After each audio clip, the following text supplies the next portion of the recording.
नमस्कार, आप सभी का स्वागत है Envira online school YouTube channel पर। आज के इस वीडियो में हम पढ़ने वाले हैं कक्षा 12वीं अनिवार्य हिंदी का प्रमुख पुस्तक है सृजन का 7वां अध्याय संख्या 7, जिसका शीर्षक है आत्मपरिचय। एक गीत जिसके रचयिता है कवि हरिवंश राय बच्चन, जो खड़ी बोली के प्रमुख कवि माने जाते हैं। वहीं उर्दू शैली का इनके ऊपर बहुत ज़्यादा प्रभाव दिखाई देता है और ये प्रभावित हुए थे फारसी कवि उमर खयाम से, जिसके कारण इनकी रचनाओं में उर्दू भाषा के शब्द देखने को मिलते हैं। तो आइए पढ़ लेते हैं इनके परिचय के बारे में। इनका जन्म हुआ था सन 1907 ईस्वी में और मृत्यु हुई थी 2003 ईस्वी में। हलावाद का अर्थ होता है कि दोनों ही पक्षों में तटस्थ रहना। दोनों पक्ष कौन से, कि चाहे सुख हो चाहे दुख, उन दोनों में तटस्थ रहना, सम रहना, बराबर रहना, वो बोला जाता है हलावाद। के प्रवर्तक कौन? कवि हरिवंश राय बच्चन उत्तर छायावाद काल के प्रमुख कवि रहे हैं। इन्होंने अपनी काव्य यात्रा के प्रारंभिक दौर में मध्ययुगीन फारसी कवि उमर खयाम के जीवन दर्शन से बहुत प्रभावित थे और उमर खयाम की रुबाइयों हिंदी में बोलते हैं छंद, अंग्रेजी में बोलते हैं सोनेटा, ठीक है, और उर्दू में बोला जाता उनको रुबाई, से प्रेरित उनकी प्रसिद्ध कृति मधुशाला को कवि मंच पर बहुत अधिक लोकप्रियता मिली थी। इनकी प्रमुख रचना है मधुशाला, जिसमें उन्होंने अपनी किसकी पत्नी की याद में इसको लिखा था। इसलिए कवि की विलक्षण प्रतिभा में क्या है, इश्क, मोहब्बत, पीड़ा जैसी रोमानियत से भरी हुई थी। परस्पर झगड़ने की बजाय इनको महत्व दिया है प्यार को। यानी आपके जीवन में कितनी ही परेशानियां हो, कितनी जिम्मेदारियां हो, यदि आप हंसते हंसते उसको पूरा करेंगे तो वो जिम्मेदारियां भार के जैसे नहीं लगेगी। वैसे भी जिम्मेदारी को तो पूरा करना ही करना है, तो ऐसे रोने जैसी सूरत बना के या लड़ झगड़ के उन जिम्मेदारियों को बोझ समझने के बजाय उनको हंसते हंसते पूरा करना चाहिए। यही इनकी पूरी कविताओं में दिया गया है। आत्मपरिचय इन्होंने अपनी आत्मकथा लिखी है, जिसको एक गीत के रूप यानी काव्य का रूप दिया है आत्मपरिचय।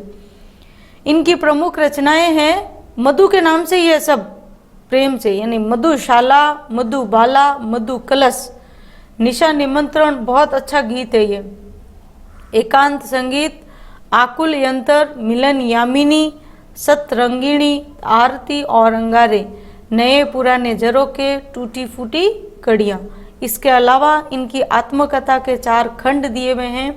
क्या भूलूं और क्या याद करूं। जब आत्मकथा लिखते हैं तो कवि को अपनी सभी का उल्लेख करना होता है, चाहे उसके साथ में चाहे निजी से निजी जीवन के बारे में भी देना पड़ता है, उसका प्रेम, चाहे उसके साथ होया हुआ छल कपट, सबका। तब कवि ने ये इसको शीर्षक बना के लिखा कि क्या भूलूं क्या याद करूं। नीड़ का निर्माण, फिर बसेरे से दूर, 10 द्वार से सोपान तक, इनके द्वारा लिखित प्रवासी की डायरी, और इसके अलावा अनुवाद के ग्रंथ है हेमलेट, जनगीता, मैकबेथ इत्यादि। यहाँ जो कविता आपके दी गई है उसमें दिया हुआ है आत्मपरिचय, जिसमें अपनी अस्मिता यानी अपनी इज्जत, अपनी पहचान का बोध कराती है। सुख दुख को कैसा समभाव से स्वीकार के हमें क्या करना चाहिए, जग जीवन से जुड़े रहेंगे। कैसे, सुख और दुख को दोनों को, सुख आया तो भी सहर्ष स्वीकारा, दुख आया तो भी सहर्ष स्वीकारा, तभी हम जीने का आनंद ले सकते हैं। कवि स्नेह सूर्य का, यानी लोग अपने गम को, कष्टों को भुलाने के लिए मदिरा पान करते हैं, जबकि कवि स्नेह सूरा यानी प्रेम रूपी मदिरा का पान करके अपनी मस्ती में जीवन के गीत गाने चाहिए। संसार की मौजों में मस्त भाव से बहना कवि को अच्छा लगता है। अपनी मस्ती में वह नित नए जग का निर्माण करता है। जब कविता लिखी जाती है तो उसमें कितने तरीके के, अपन जिस संसार में रहते हैं ऐसे संसारों को तो कितने संसार बनाए जा सकते हैं, उजाड़े जा सकते हैं।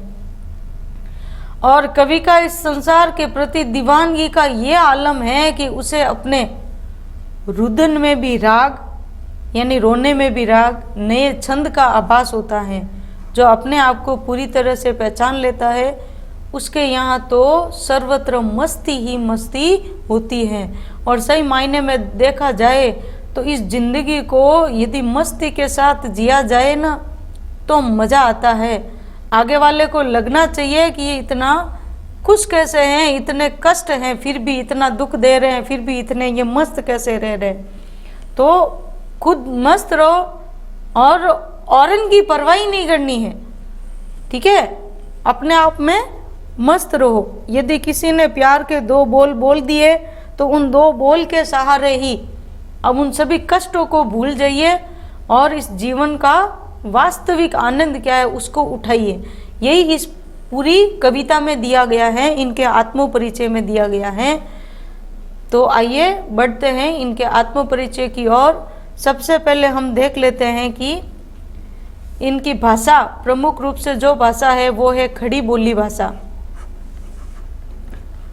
खड़ी बोली भाषा के साथ साथ इनकी जो आप लिखोगे ना काव्य, वो परिचय, कभी परिचय भी लिखते हो तब, या ये इनका व्याकरण परिचय, शिल्प सौंदर्य लिखते हो तब उर्दू शैली है या उर्दू शब्दों का प्रयोग है।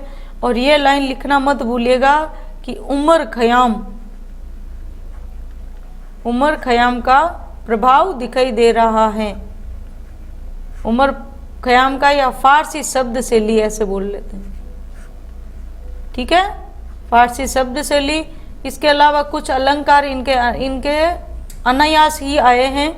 उत्तर छायावाद काल के माने जाते हैं तो अलंकारों का इतना प्रयोग नहीं लिया जाता था। अलंकार का प्रयोग पहले शास्त्रों में उनमें किया जाता था, काव्य शास्त्र में।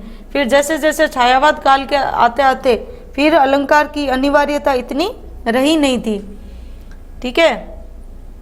इसके अलावा इनके जो रस है इनकी कविताओं में वो है शांत रस। शब्द शक्ति अगर कहीं होगी तो वो होगी लक्षण शब्द शक्ति,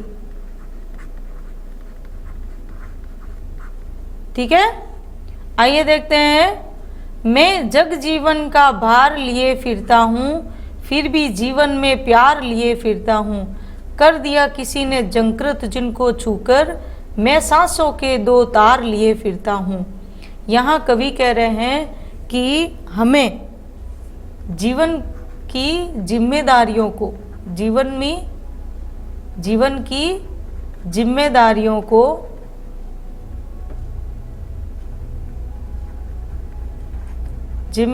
को कैसे गुजारना चाहिए, सबके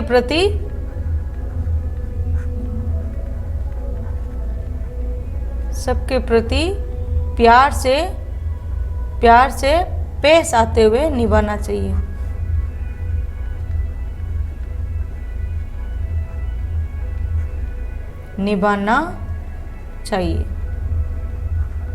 ठीक है। तो कवि क्या कह रहा है कि मैं जग जीवन, यानी जग जीवन का मतलब क्या है, सांसारिक जीवन,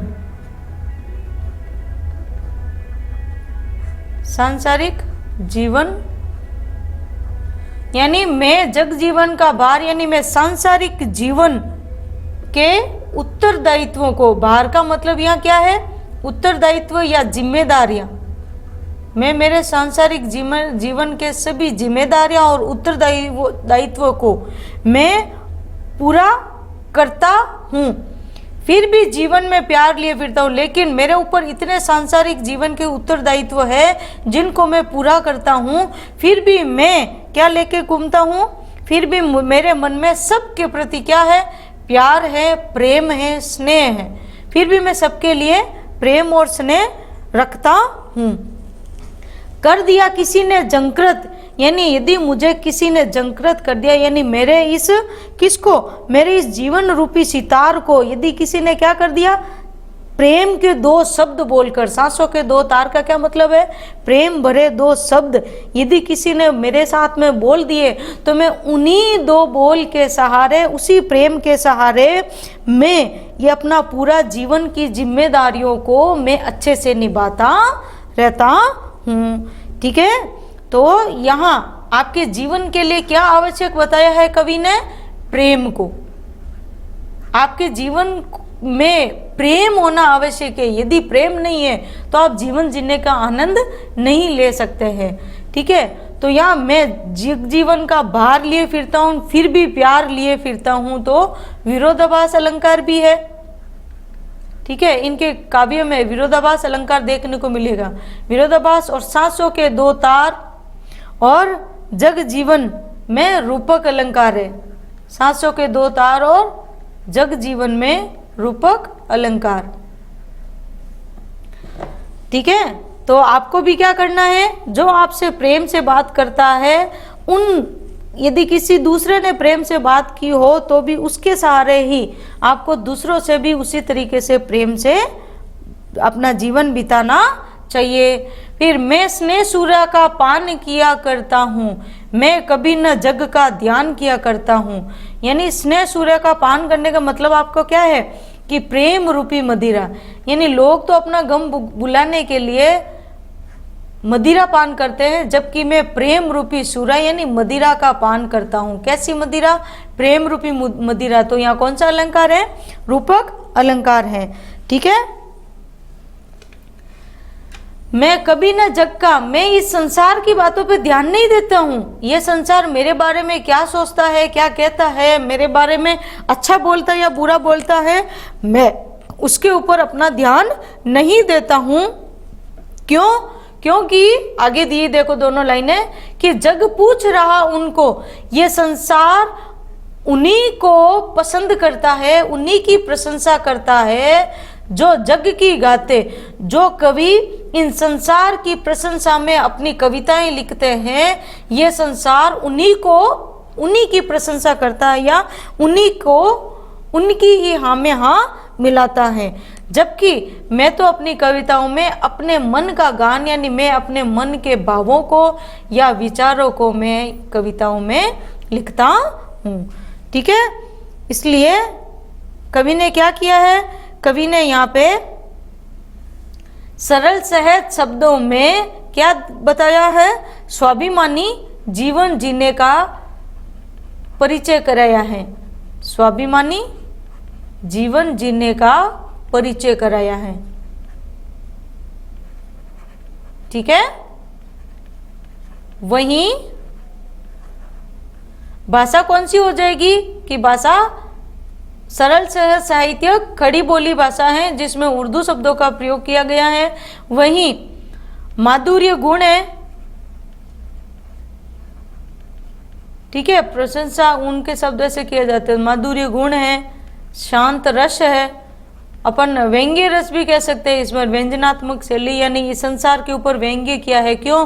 क्योंकि ये संसार उन्हीं कवियों की प्रशंसा करता है जो कवि इनकी बढ़ाई के लिए कविताएं लिखते हैं, इसलिए।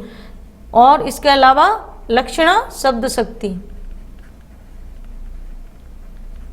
ठीक है,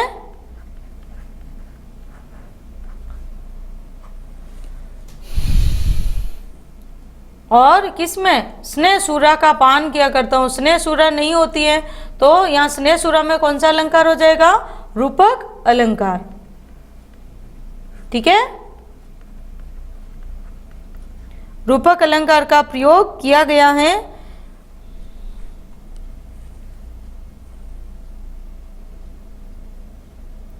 तीसरा देखिए कि मैं निज उर के उद्गार लिए फिरता हूं। अब यहाँ कवि, इसका प्रसंग क्या हो जाएगा कि यहाँ कवि कह रहा है कि मैं अपने जो विचार लिखता हूं, ये मेरी तरफ से क्या है? मेरे अपने जो विचार हैं कविताओं में, वो क्या है? इस दुनिया के लिए मेरा उपहार है। दुनिया के लिए मेरी तरफ से क्या है? उपहार है। मैं तो इसी तरीके का उपहार दे सकता हूँ। ठीक है, यानी मेरा प्रेम उपहार है। मुझे ये अधूरा संसार वैसे भी पसंद नहीं है। तो कवि क्या कह रहे हैं? मैं निज उर यानी हृदय, मैं अपने ही हृदय के उद्गार यानी विचारों को मैं अपनी कविताओं में लिखता हूँ। ठीक है, मेरी कविता में क्या होता है, मैं निज उर के उपहार, जो मेरे विचार है यही क्या है, इन दुनिया वालों के लिए मेरी तरफ से ही क्या है, उपहार है, मेरा प्रेम भरा उपहार है। मैं तो हमेशा इस संसार के लिए क्या करता हूँ, कल्याण की कामना करता हूँ। इस संसार का किस तरीके से कल्याण हो, ऐसे भाव मैं अपनी कविताओं में व्यक्त करता हूँ। है यह अपूर्ण संसार न भाता मुझको, यह संसार कैसा है, अपूर्ण है, अधूरा है। क्योंकि ये किसके पीछे भागता है, मोह माया के पीछे भागता है। ठीक है, और जबकि मैं तो किस में मस्त रहता हूँ, मैं स्वप्नों का संसार लिए फिरता हूँ। मैं तो अपने ही सपनों के संसार में मस्त रहता हूँ, जहाँ कोई चिंता या अभाव नहीं रहता। सपनों के संसार में भला कोई चिंता रह सकती है क्या, नहीं रहती है। क्यों, क्योंकि सपनों का संसार, सपना जैसा ही खत्म होता है वो संसार वही खत्म हो जाता है। तो जो चिंता दुख वगैरह थी वो तो सपने के साथ ही खत्म हो गई। ठीक है, और इससे पहले ये संसार ही, जिस संसार में कवि रह रहा है, ये संसार कवि को कैसा लगता है, अपूर्ण लगता है, अधूरा लगता है। क्यों, क्योंकि ये सांसारिक मोह माया के पीछे भागता है, इसलिए इसको तत्व का ज्ञान नहीं है, इसलिए। ठीक है, तो निज उर के उद्गार, ये जैसे फिरता हूँ, ये क्या है, ये उमर खयाम सयाब की जो रुबाइयों का प्रभाव है वो यहाँ इस प्रस्तुत गीत में यानी इस पूरे आत्म परिचय में आपको विशेष के रूप में लिखना है। और भाषा कैसी हो जाएगी इसकी, सरल सहज प्रभावपूर्ण खड़ी बोली भाषा का प्रयोग है। और इसके अलावा शांत रस तो है ही है। ठीक है, सपनों का संसार होता है क्या, नहीं होता है, लेकिन फिर भी यहाँ कवि ने माना है, इसलिए रूपक अलंकार है। आ गए समझ में आपको यहाँ तक? आइए देखते हैं अगले कविता की और, अगले पद कविता के अगले अंश की ओर। कवि क्या कह रहा है, अब देखो संसार में जब अपन आए हैं तो इस जिंदगी जो हमें मिली है, ऐसा तो नहीं है ना कि हर बार आपको जिंदगी में खुशियां मिले। यानी इस पूरे जीवन में एक किताब है, इस किताब के ऊपर अपने को खुद को अपने शब्द उकेरने होते हैं, लिखने होते हैं। अब वो अच्छे लिखो या बुरे लिखो वो हमारे ऊपर ही निर्भर करता है। तो इस जीवन में हमेशा सुख ही नहीं रहेगा या हमेशा दुख ही नहीं रहेगा। सुख और दुख तो क्या है, एक ही रथ के दो पहिए हैं जो आगे पीछे चलते रहते हैं। तो इसी प्रकार कवि यहाँ बच्चन साहब जी के भी बहुत जीवन में बहुत से कष्ट रहे होंगे, इसलिए इन्होंने लिखा है क्या, कि मैं क्या करता हूँ, सुख और दुख में मैं कैसा रहता हूँ, समान भाव से रहता हूँ, सुख दुख दोनों में मग्न। इसका प्रश्न क्या हो जाएगा, यहाँ पे कवि क्या कह रहा है कि हमें सुख और दुख दोनों को समान रूप से ग्रहण करके जीवन का आनंद लेना चाहिए। ठीक है, मैं जला हृदय में अग्नि दहा करता हूँ, यानी मैं क्या करता हूँ, यानी इस संसार में मुझे बहुत से कष्ट मिले हैं, जहाँ से मैं भीतर में दहल गया हूँ। सांसारिक दुखों से मेरा भी मन कैसा रहा है, त्रस्त रहा है, दुखी रहा है। इन सांसारिक दुखों से मेरा मन भी बहुत ज़्यादा दुखी रहा है। जला हृदय में यानी इतने भीतर तक मैं दहल गया हूँ। ऐसी अग्नि यानी ऐसे कष्ट मेरे भी आए जिनसे मैं दहा करता हूँ, यानी अब भी मुझे दुख महसूस होता है, दहा करता हूँ, लेकिन फिर भी सुख दुख दोनों में मग्न रहा करता हूँ। लेकिन मैं सुख और दुख मैं दोनों को ही क्या करता हूँ, दोनों को ही मैं समान भाव में मग्न रहता हूँ। ठीक है, जग भव सागर तरने को नाव बना है। ये संसार क्या करता है, भव सागर यानी इस संसार रूपी सागर से पार उतरने के लिए यानी मोक्ष प्राप्ति करने के लिए ये संसार क्या करता है, पुण्य करेगा, तीर्थ स्थलों पर जाएगा, ठीक है, दान पुण्य आदि ऐसा करता है। जबकि मैं ऐसा कुछ भी नहीं करता हूँ। ये संसार ऐसे क्यों करता है, ताकि उनको क्या मिल जाए, मोक्ष मिल जाए। जबकि मैं क्या करता हूँ, मैं तो मन मौजों पर मस्त बहा करता हूँ। जबकि मैं तो अपने मन रूपी मस्ती पर ही मैं अपने मस्त बहा करता हूँ। यानी मेरे जो जीवन का उद्देश्य है वो कैसा है, मस्ती से जीवन जीना। तो मैं तो इसी तरीके से जीऊंगा, यानी जो मुझे जीवन की जो जिम्मेदारियां मिली हैं, मैं इन जिम्मेदारियों को दोनों ही तरीके से क्या, मैं हंसते हंसते इसको पूरा करूंगा। कष्ट आएगा तो भी हंसते हंसते, और सुख आएगा तो भी हंसते हंसते मैं इसको पूरा करूंगा। ठीक है, तो मौजों पर मस्त, ठीक है, मन मौजों पर, और इसमें भवसागर में रूपक अलंकार है। और वहीं कवि ने वैसे यहाँ से संदेश दिया कि हमें सुख और दुख में समदृष्टा होना चाहिए, यानी समान रहना चाहिए। ठीक है, बाकी उमर खयाम साहब का प्रभाव यहाँ दिखाई दे रहा है। लाक्षणिकता यानी लक्षणा शब्द शक्ति है ही है।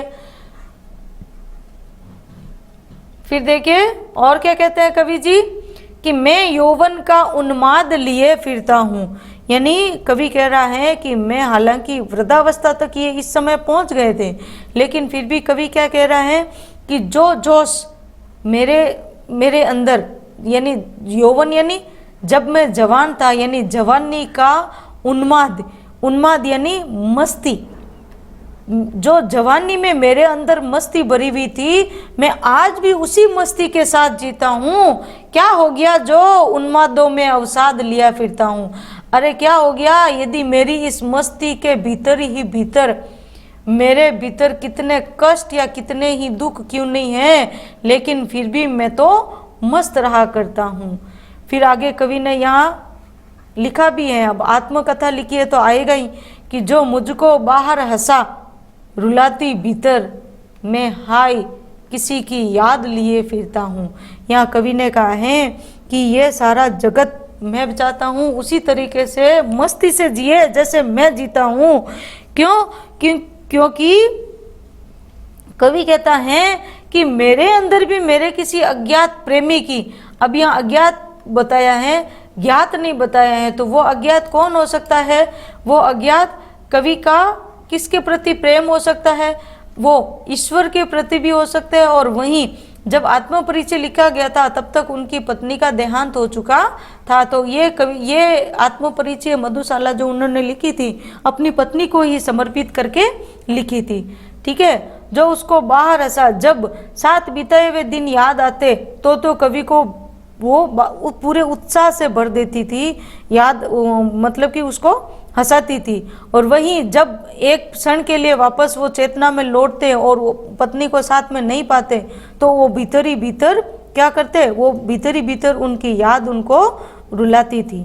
ठीक है, मैं हाय किसी की याद, यानी मुझे भी किसी न किसी की याद आती है, और वो याद अज्ञात बताया यहाँ पे, हालांकि ये इंगित तो उनके पत्नी की तरफ ही किया गया है। ठीक है, जीवन की जो वृद्धावस्था में आते हैं, जब बच्चे अपनी अपनी दुनिया में व्यस्त हो जाते हैं, तब बुजुर्गों की देख रेख के लिए उनके पास समय भी नहीं होता है। ये तब की कविता लिखी गई है। तो यहाँ कवि का स्पष्ट रूप से दिखाई दे रहा है कि किस तरीके से उन्होंने अपनी इस वृद्धावस्था को अकेले जिया था। ठीक है, और जब इंसान पूरी तरीके से अकेला हो जाता है तब वो उसका हृदय कवि बन जाता है।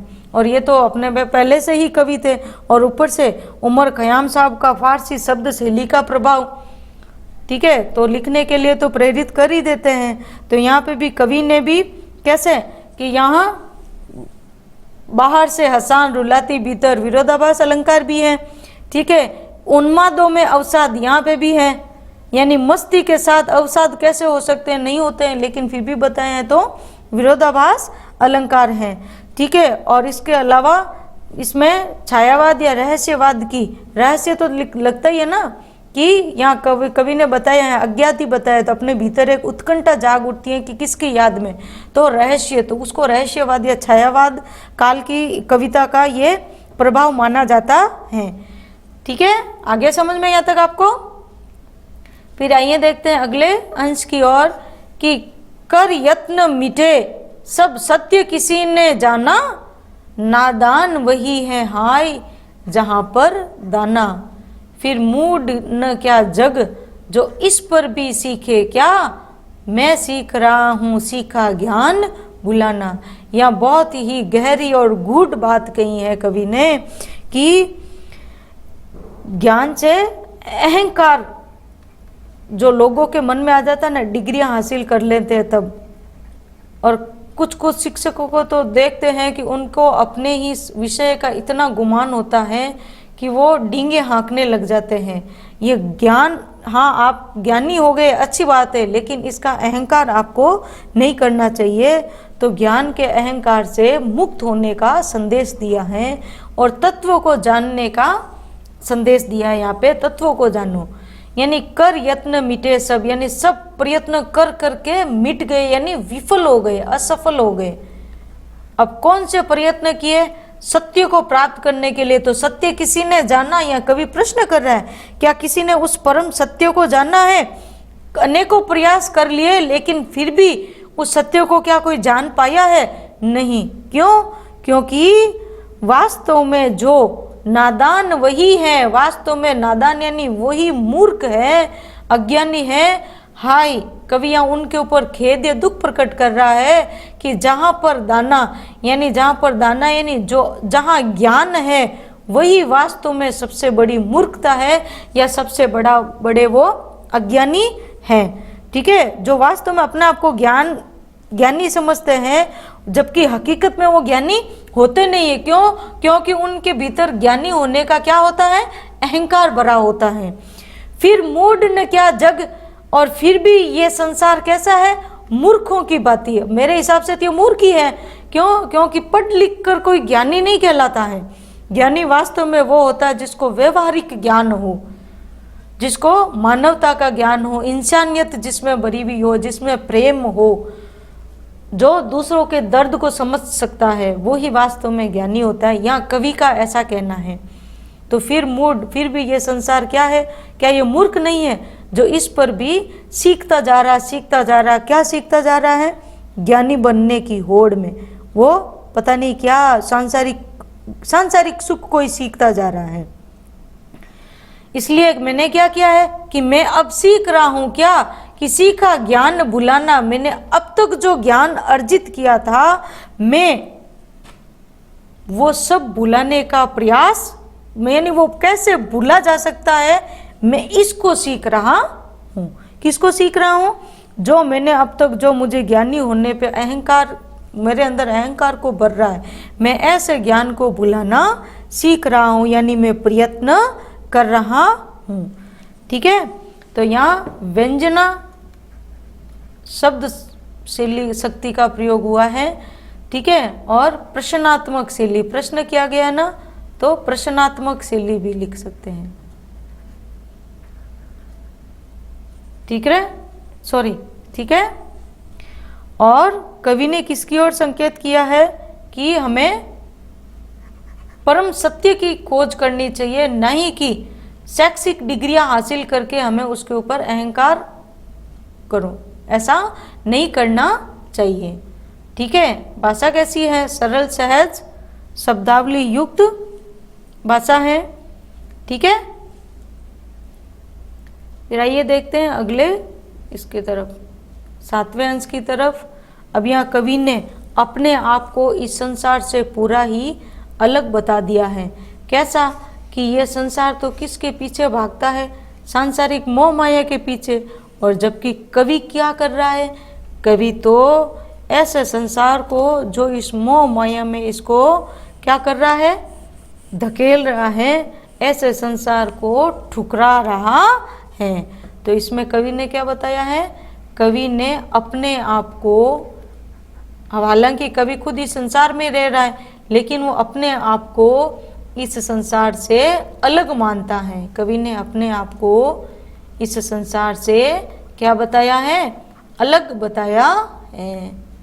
ठीक है, अब कैसे अलग बताया है? कि मैं और, यानी मैं, या इस और का अर्थ है अलग, और इस अर्थ का है और, वो संयोजक शब्द। ठीक है, मैं और यानी मैं अलग हूं, और जग और ये जग यानी ये संसार और अलग है। तो यहाँ और शब्द की आवृत्ति हुई है, लेकिन अर्थ इनके कैसे हैं, भिन्न भिन्न है। पहले और तीसरे का तो अलग है, दूसरे और का अर्थ क्या है कि संयोजक शब्द। तो यहाँ कौन सा अलंकार आया है, यमक अलंकार। यमक अलंकार कहाँ होता है, जहाँ शब्द की आवृत्ति होती है और अर्थ अलग अलग होते हैं, वहाँ यमक अलंकार होता है। तो यहाँ कवि यही कह रहा है कि मैं और जग और कहाँ का नाता, मुझ में और इस संसार में भला कैसा संबंध हो सकता है। मैं इस संसार से तो संसार जैसा तो बिल्कुल ही नहीं हूँ।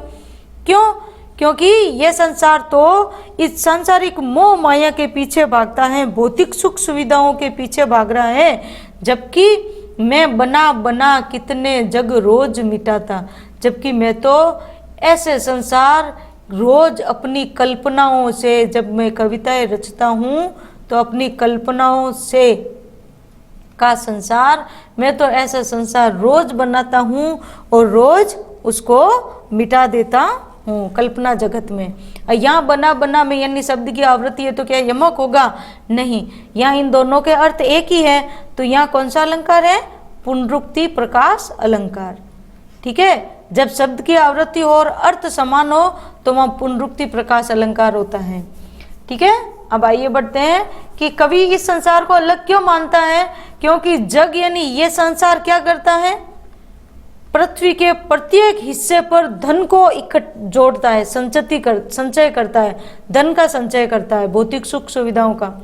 तो ये संसार जिस पृथ्वी पर जोड़ा करता वैभव, यानी ये संसार जिस पृथ्वी के टुकड़े पर, जिस हिस्से पर ये वैभव यानी धन संपत्ति का संचय करता है, धन इकट्ठा करता है, मैं प्रतिपग यानी मैं अपने प्रत्येक कदम पर या पैर से उस पृथ्वी को ठुकराता।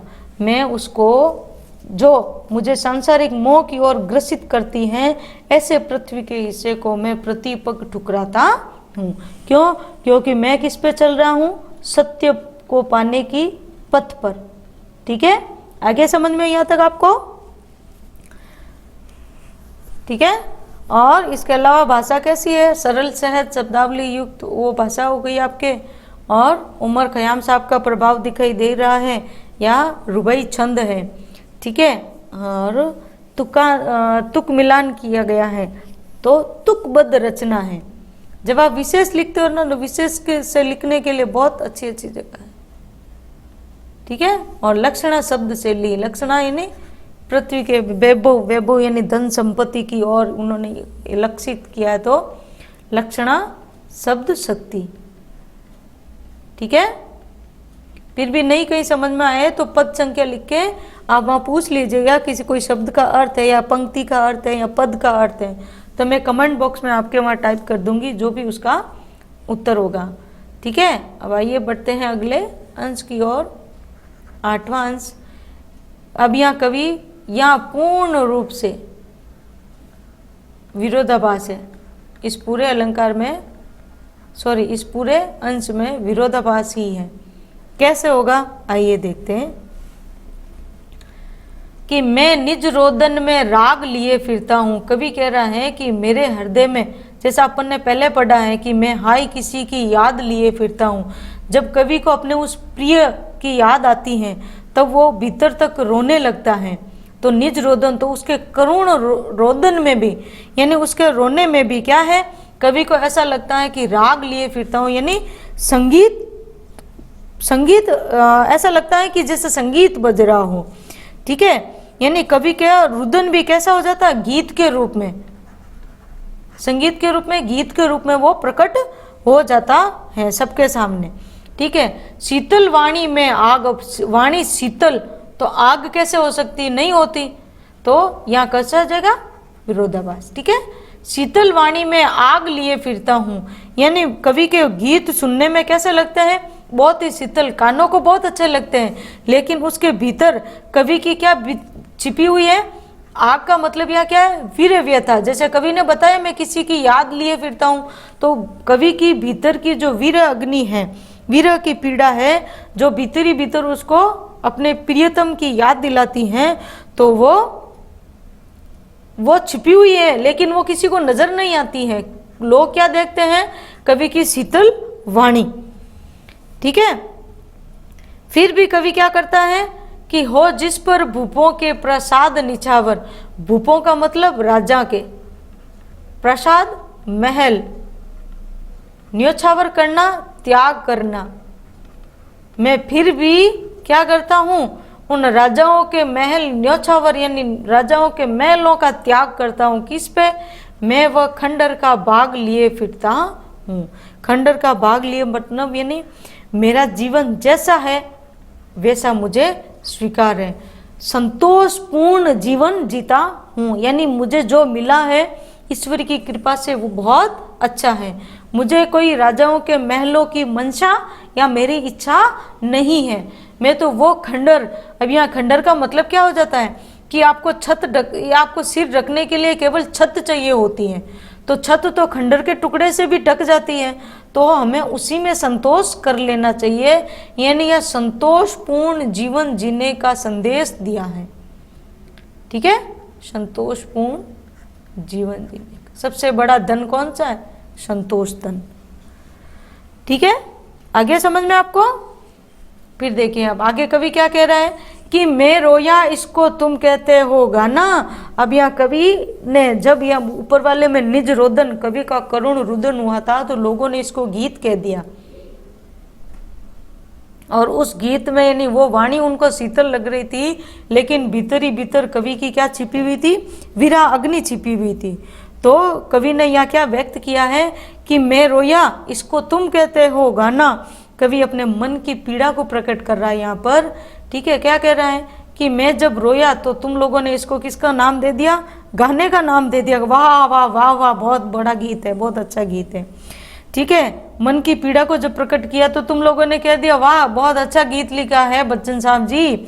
और वहीं जब मेरी वेदना फूट पड़ी, मेरी वेदना यानी मेरा जो कष्ट है वो फूट पड़ा, फूट के बाहर उछलने लगा, तो तुम कहते हो छंद बनाना। तो लोगों ने क्या नाम दे दिया इसको कि ओहो बच्चन साहब जी ने बहुत अच्छी रचनाएं लिख रहे हैं। ठीक है, क्यों कवि कहकर संसार मुझे अपनाए, मैं दुनिया का हूँ एक नया दीवाना। यहाँ कवि कह रहा है कि मुझे ये संसार कवि का सम्मान नहीं दे। क्यों? क्योंकि मैं तो खुद इस दुनिया का क्या हूँ? दीवाना हूँ। मैं तो इस दुनिया का खुद एक मस्त मौला हूँ। लोग यदि मुझे जाने ही जाने तो इस दुनिया के दीवाने के नाम से जाने, ना कि कवि कहकर मेरा सम्मान करे। ठीक है, तो यहाँ कवि ने क्या दिया है? इस दुनिया के साथ या इस जीवन में मस्ती के साथ जीने का संदेश दिया है। यानी आपको केवल यश कमाने के लिए दुनिया में आए हो है ऐसा नहीं होना चाहिए। आपके ऊपर जो जीवन की जिम्मेदारियां हैं, चाहे पारिवारिक जिम्मेदारियां हैं, चाहे दूसरी आर्थिक है, या कोई भी किसी तरह की कोई भी जिम्मेदारी है, तो उस जिम्मेदारियों से आप मुक्त नहीं हो सकते। ठीक है, यानी जो जीवन आपको यदि बिताना है तो इस जीवन में आपको जिम्मेदारियों के बिना तो ये जीवन हो ही नहीं सकता। तो अपने को तो मस्ती से खुश रहकर आनंद पूर्वक इस जीवन की जिम्मेदारियों को पूरा करना है, ये कवि ने यह संदेश दिया है। ठीक है, बाकी अनुप्रास अलंकार दिख रहा है, इसके अलावा दूसरा है नहीं यहाँ पे। ठीक है, और यहाँ कवि की क्या? विरह वेदना। ठीक है, वियोग श्रृंगार रस, श्रृंगार तो नहीं आता लेकिन फिर भी यहाँ वियोग श्रृंगार रस, कवि के रोने की भावना वो प्रकट हुई है इसलिए। ठीक है, फिर देखिए अंतिम अंश कविता का, मैं दीवानों का वेश किए फिरता हूँ। कवि कह रहा है कि जैसे लोग पागल किसको कहते हैं? अपन सही अर्थों में देखा जाए तो किसको पागल बोलते हैं? जिसको दुनिया की फिक्र नहीं रहती है वो। क्या आप अपने आप में समझदार ज़्यादा हो या समझ आप में ज़्यादा है, तो आपके वो स्वार्थ वाली समझ है। ठीक है, जबकि वास्तव में जो फक्कड़, जो मस्त मौला रहते हैं ना, जिनको सुख और दुख की कोई परवाह नहीं रहती है, हम उसको पागल करार दे देते हैं, पागल कह देते हैं। ठीक है, तो यहाँ पे भी कवि भी यही कह रहा है कि दीवानगी केवल मेरे मन में ही नहीं है, मेरा तो वेशभूषा भी कैसी है, दीवानों जैसी है। मेरा सारा जीवन कैसा है, प्रेम से भरा हुआ है। तो वही प्रेम मैं क्या करता हूँ, मादकता निशेष लिए फिरता हूँ। मैं उसी प्रेम का नशा निशेष लिए फिरता हूँ, यानी सारिया संपूर्ण सारा आपके लिए तो लेके घूमता हूँ। यानी लोगों को प्रभावित करने के लिए ही, प्रभावित करना मतलब मैं अपनी मस्ती के शेरो शायर ऐसे सुनाता हूँ ताकि सुन के लोग क्या करने लगे, इसको मस्ती का संदेश समझे। ऐसे ही मैं क्या करता हूँ, जिसको सुनकर जग झूम उठे लहराए, मैं मस्ती का संदेश लिए फिरता हूँ। यानी उसका संदेश लोगों को बहुत गहराई तक प्रभावित करता है। जब कभी अपनी मस्ती का संदेश लोगों के बीच में देता है तो ये लोग क्या करने लगते हैं, झूमने लगते हैं, लहराने लगते हैं, प्रसन्न हो जाते हैं। ठीक है, तो इस प्रकार यहाँ कवि ने मस्ती का संदेश इस तरीके से देते हैं कि लोग झूमने लग जाते हैं, लहराने लग जाते हैं। तो यहाँ कवि भी हमें भी यही संदेश दे रहा है कि हमें इस जीवन को कैसा जीना चाहिए, मस्ती के साथ जीने का संदेश दे रहे हैं कि हमें मस्ती के साथ जीना चाहिए। जग झूम में, जग झूम उठे, इसमें जग झूम में अनुप्रास अलंकार है, वहीं उमर खयाम साहब का प्रभाव दिखाई देता है। ठीक है, और उर्दू शब्दों का प्रयोग किया गया है। ठीक है, और इसके अलावा शांत रस है। तो इस तरीके से आपके ये संपूर्ण होता है। आइए बढ़ते हैं प्रश्नोत्तर की ओर। पहला प्रश्न है कि सांसों के दो तार किसका प्रतीक है।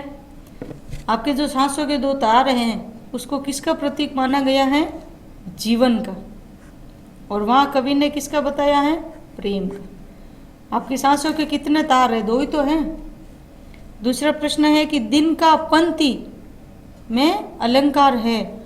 अब ये दिन का पंक्ति आपके जैसे ना उसको हटा दिया गया है। इसके एक निशा निमंत्रण का एक गीत दिया गया था जिसमें तो दिन का पंक्ति होता है क्या, नहीं होता है, लेकिन फिर भी माना गया है, इसलिए यहाँ रूपक अलंकार है। हालांकि ये आएगा नहीं क्योंकि ये अंश इस पाठ में नहीं है। अति लघुत्रात्मक प्रश्न देखिए कि कवि ने जीवन के लिए किसको आवश्यक माना है। कवि ने अपने जीवन में सबसे महत्वपूर्ण यदि कुछ आवश्यकता है तो वो है प्रेम। बिना प्रेम के जीवन कैसा होता है, रीता, रीता यानी खाली। इसलिए प्रेम के साथ, मस्ती के साथ। फिर कवि स्नेह सुरा का पान कैसे करता है, यानी वो सबके प्रति जो भी स्नेह उसको मिलता है, जो भी प्रेम उसको मिलता है, स्नेह या प्रेम, वो दूसरों तक भी उस प्रेम को बांटता रहता है और स्वयं भी उसी प्रेम के सहारे जीवन जीता है। उनका प्रेम।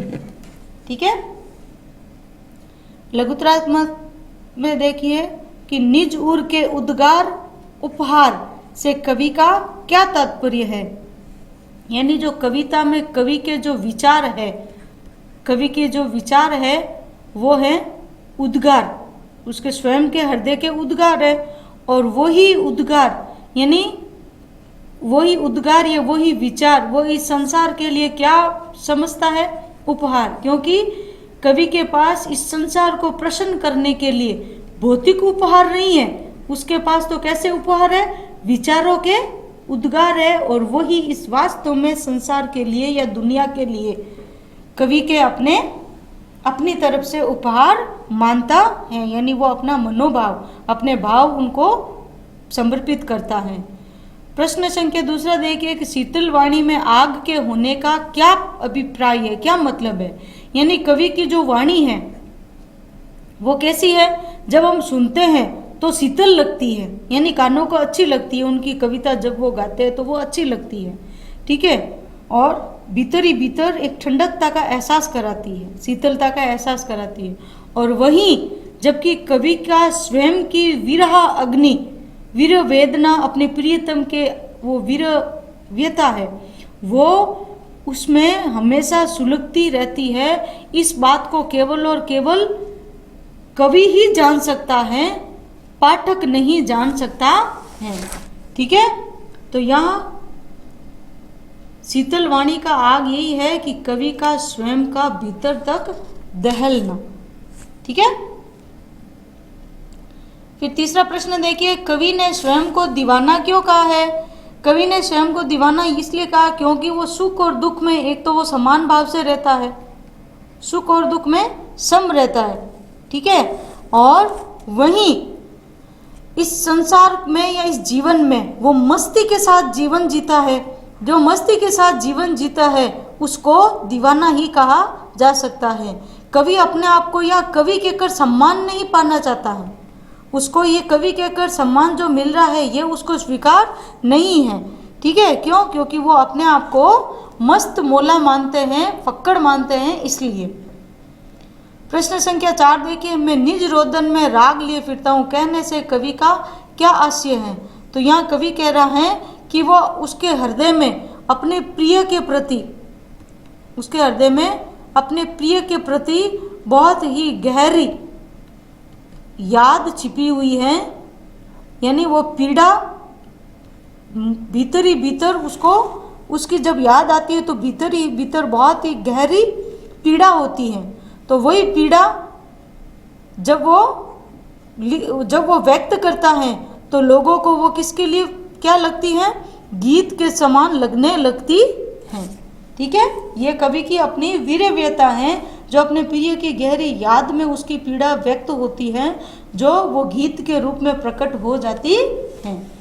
फिर जो व्याख्यात्मक प्रश्न दिए गए हैं, मैं निज रोदन में राग लिए फिरता हूँ या मैं दीवानों का वेश लिए फिरता हूँ, तो यहाँ ये जो दिया गए हैं इसमें आप ऐसा कीजिएगा कि एक बार से आप वीडियो पुनः सुनिएगा और आप व्याख्या आप अपनी नोटबुक लेकर जब भी आप वीडियो देखना शुरू करते हैं तो अपनी जो किताब है, जो आपकी उत्तर पुस्तिका है या नोटबुक, आप उसको साथ में लेके बैठिए।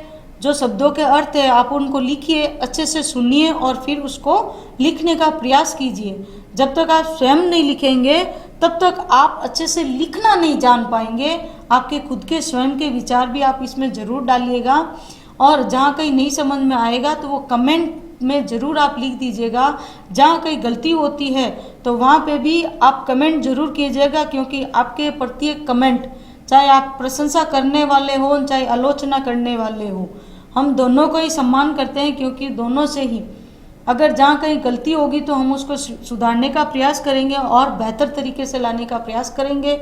और यदि आप प्रशंसा में लिखते हैं तो हम दुगुने उत्साह से और जोश से काम करेंगे।